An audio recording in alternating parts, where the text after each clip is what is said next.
Gangsta Granny, written by David Walliams, illustrated by Tony Ross. Chapter 13. A Lifetime of Crime.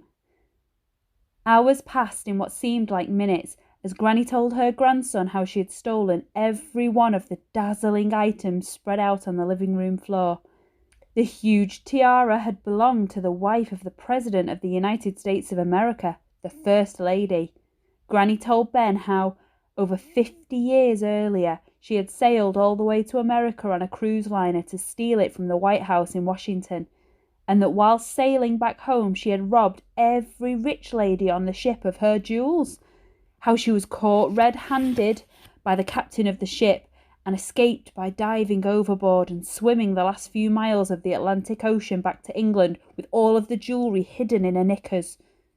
Granny told Ben that the sparkling emerald earrings that had been in her little bungalow for decades were worth over £1 million each.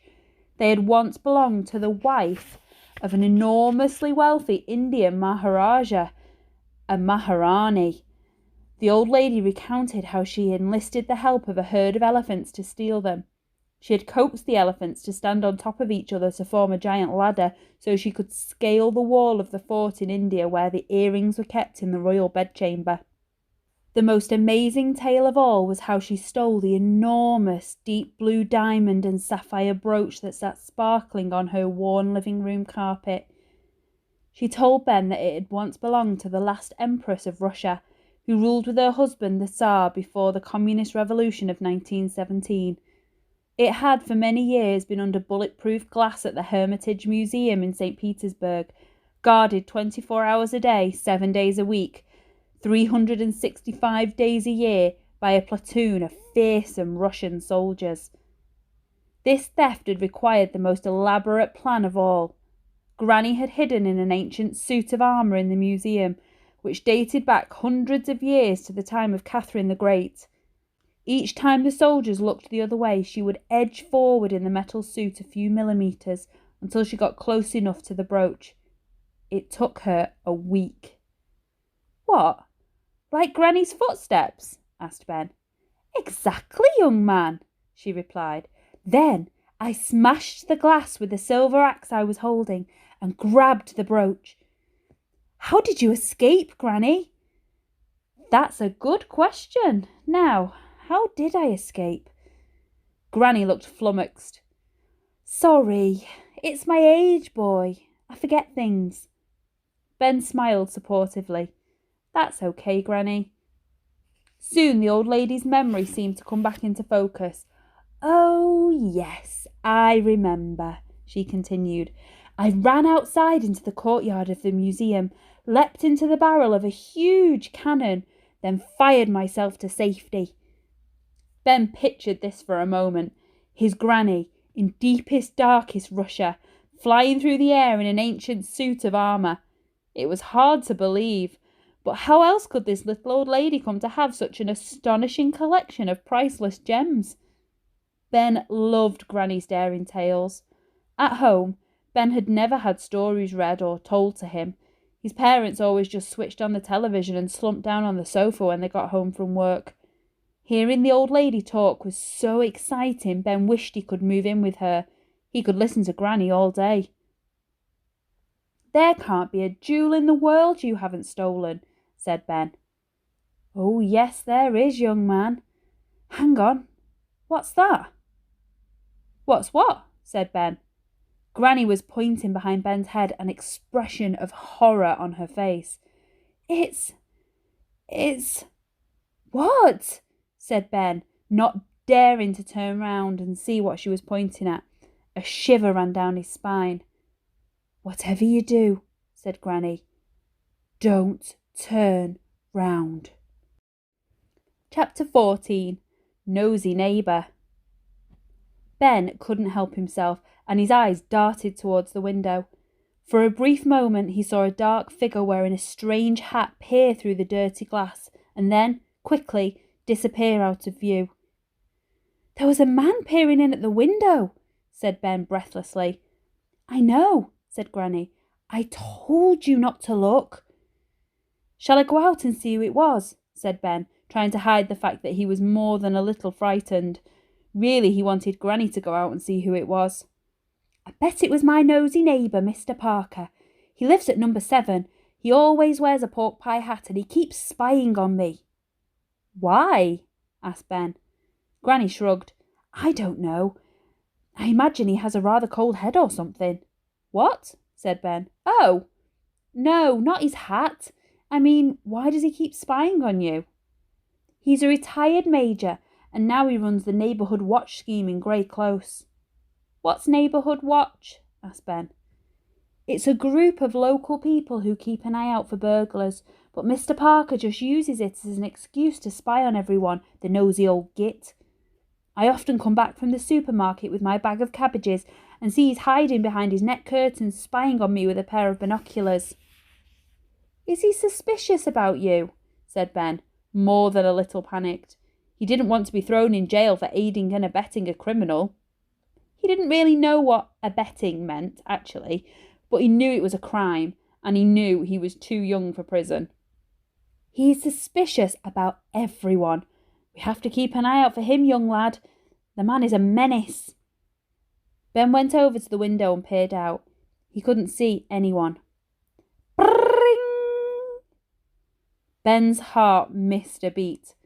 It was only the doorbell, but if they let Mr. Parker inside, he would see all the evidence the police would need to send Ben and his granny straight to prison.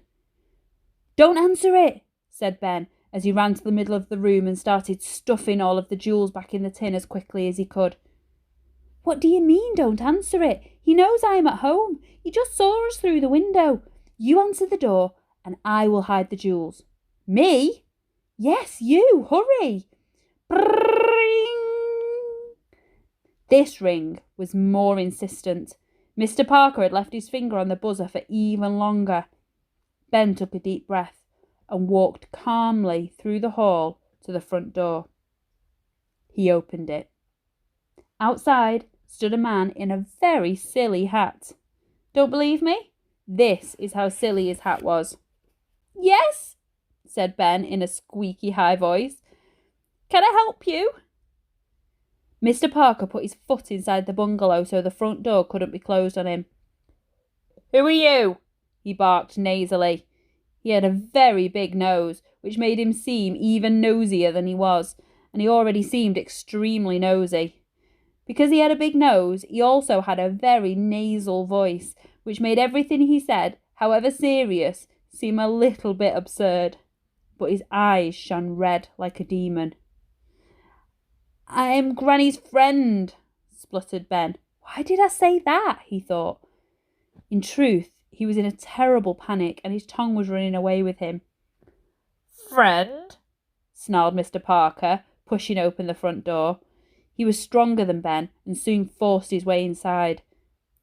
"I meant grandson, Mr. Parker, sir," said Ben, retreating back towards the living room. "Why are you lying to me?" he said, taking several paces forward as Ben took several paces back. It was as if they were dancing the tango. "I am not lying," cried Ben. They reached the living room door. "You can't go in there," yelled Ben, thinking of the jewels still scattered all over the carpet. "Why not?" Because Granny is doing her naked yoga." Ben needed a dramatic excuse to stop Mr. Parker barging through the door and seeing the jewels. He was pretty sure he had hit the jackpot as Mr. Parker paused and furrowed his brow. Sadly, the nosy neighbour was not convinced. "Naked yoga? A likely story. I need to talk to your grandmother right away. Now, get out of my way, you nasty little worm of a boy," he said, as he shoved the boy aside and opened the living room door. Granny must have heard Ben through the door, because when Mr. Parker burst into the room, she was standing there in her bra and knickers in a tree pose. "Mr. Parker, do you mind?" said Granny in mock horror that he had seen her in a state of undress. Mr. Parker's eyes spun around the room. He didn't know where to look, so he fixed his glare on the now bare carpet. Excuse me, madam, but I need to ask you, where are those jewels I saw a moment ago? Ben spied the silver Jubilee biscuit tin poking out from behind the sofa. Surreptitiously, he edged it out of view with his foot. What jewels, Mr. Parker? Have you been spying on me again? Demanded Granny, still in her underwear. Well, he spluttered. I had good reason. I was suspicious when I saw a young gentleman enter your property. I thought he might be a burglar. I let him in through the front door. He might have been a very charming burglar. He might have weaseled his way into your confidence. He's my grandson. He stays every Friday night. Ah, said Mr. Parker triumphantly, but it's not Friday night, so you can see why my suspicions were raised, and as head of Grey Close's neighbourhood watch, I must report anything suspicious I see to the police. I've got a good mind to report you to the police, Mr. Parker, said Ben. Granny looked at him curiously. Whatever for? Said the man. His eyes narrowed. They were now so red it was like there was a fire in his brain. For spying on old ladies in their underwear, said Ben triumphantly. Granny winked at Ben. She was fully clothed when I looked through the window, protested Mr. Parker. That's what they all say, said Granny. Now get out of my house before you are arrested for being a peeping Tom. You've not heard the last of me. Good day, said Mr. Parker. With that, he spun on his heels and left the room. Granny and Ben heard the front door slam behind him, and they ran over to the window and watched him scuttle back to his bungalow. I think we frightened him off, said Ben. But he'll be back, said Granny. We'll have to be very careful. Yes, said Ben, more than a little alarmed. We'd better hide this tin somewhere else. Granny thought for a moment. Yes, I'll put it under the floorboards. OK, said Ben, but first... Yes, Ben?